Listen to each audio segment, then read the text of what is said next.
I hope everybody's having a wonderful Wednesday. I originally wasn't going to talk about The Little Mermaid because it completely bombed in the box office, but it looks like they're trying to save it by review bombing themselves with perfect ratings. And I'm also going to tie this in with some more information on the new Snow White movie supposed to be released next year. So let's get into the article. The Little Mermaid review bombing leads to IMDb to issue warning to fans to make their own mind up. The problem of review bombing on such sites as Rotten Tomatoes and IMDb is not a new problem. From people taking issues with alphabet inclusion, race swapping of characters, or even the departure of a star due to creative differences in The Witcher, there are many reasons that people slam various movies and TV shows other than the production actually being bad. No, this movie was pretty bad. Now, The Little Mermaid has seen many foreign sites calling out unusual distribution of reviews and warned audiences to make up their own mind about what to read into them. The Little Mermaid suffered a fair amount of backlash for its casting of Halle Bailey in the title role, but as trailers and clips from the movie started to appear online, it became clear that her portrayal of the character was more than justification of her casting. It seems, though, that there are still plenty of people who have issues with the movie that extend beyond a critique of the film itself. In response to these, sites have taken the move to counter these warnings with those using the site to gauge whether to see the film or not. So let's take a look at the reviews here. So 17.4%, almost 7,000 perfect 10 scores. Let's jump down to the 1 stars. 39.7% at 16,000. So let's click onto these reviews, see if we can find some of those perfect 10s. So here's one of those perfect 10s, an absolute triumph showcasing the beloved tale in a fresh and captivating way. That's on May 25th. But let's jump down to this last paragraph here. I give The Little Mermaid 5 out of 5 stars and recommend it for ages 5 to 12 plus adults. It releases in theaters on May 26, 2023. It releases? When did this review come out? May 25th? So they left a perfect score before the movie even released. But let's get into the numbers.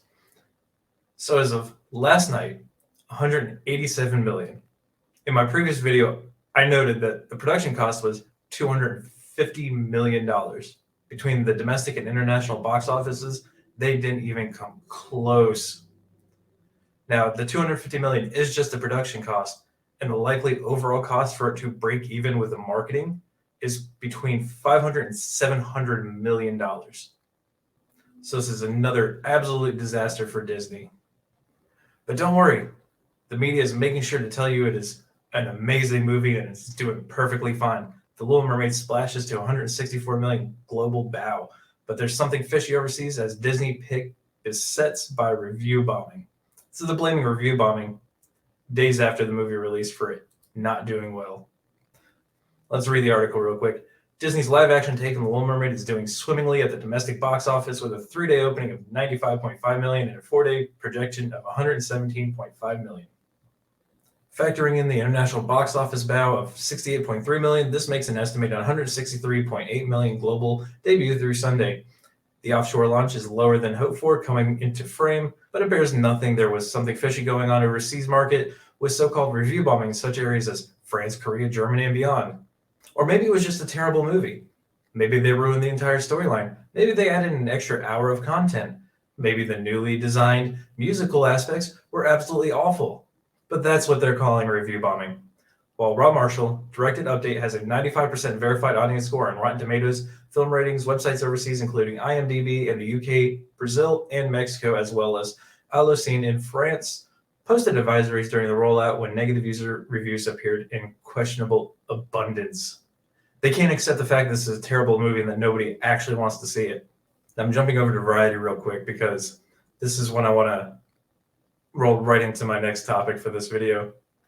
The Little Mermaid, Disney's live-action revision of its classic animation tale, was only the second best performing new release of the weekend and placed 5th in the weekend chart with a poor 2.5 million. It was beaten by new release Japanese animation Sword Art Online, the movie, with 3.8 million in 4th place. Second place was held by China's Godspeed with 6.8 million for a 4-week cumulative of 148 million, while Guardians of the Galaxy Volume 3 took 4.9 million for a 3rd week cumulative of 79.6 million. The discussion of Little Mermaid, in which actress and singer Halle Bailey portrays the title role, again raised questions about how willing Chinese audiences are willing to watch the film with prominent black characters. Well, yeah, that's why they made that special poster where you couldn't tell Little Mermaid was black. Many Chinese netizens said that, like Snow White, the image of the mermaid princess in Hans Christian Andersen's fairy tale has long been rooted in their hearts, and it takes a leap of imagination to accept the new cast. The same editorial accused Disney of political correctness, an argument similar with the woke accusations made by political right wing in the US, and said the film would likely not perform well in East Asian markets. That's right, earlier this year they announced a live action Snow White remake. I do believe they reached out to Gal Gadot last year about it, but they hired one of their Latinx people to play Snow White. But not only are they race swapping Snow White, they have removed all the dwarves. This is definitely not going to be a Snow White movie. It is going to be another atrocity, and I cannot wait to watch Disney fail. At this point, I don't want them to make a single movie. I don't want them to make a single show. I don't want them to touch anything. I want them to shut up and run a theme park. But speaking of theme parks, May 30th, Disney blasted for allowing mustachioed employee to wear dress and makeup.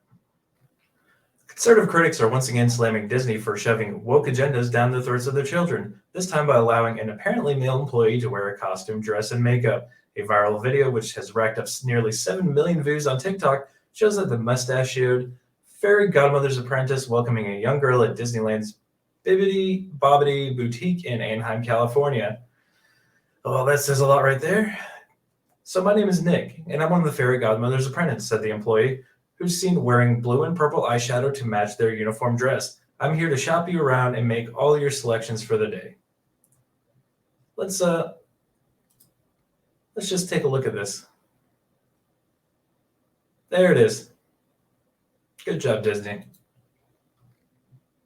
There's another photo in case that one was unclear for you. So that was a nice little triple feature for you guys. Guys, make sure you're subscribed. Make sure you like, make sure you leave a comment because I want to hear your thoughts on all of this.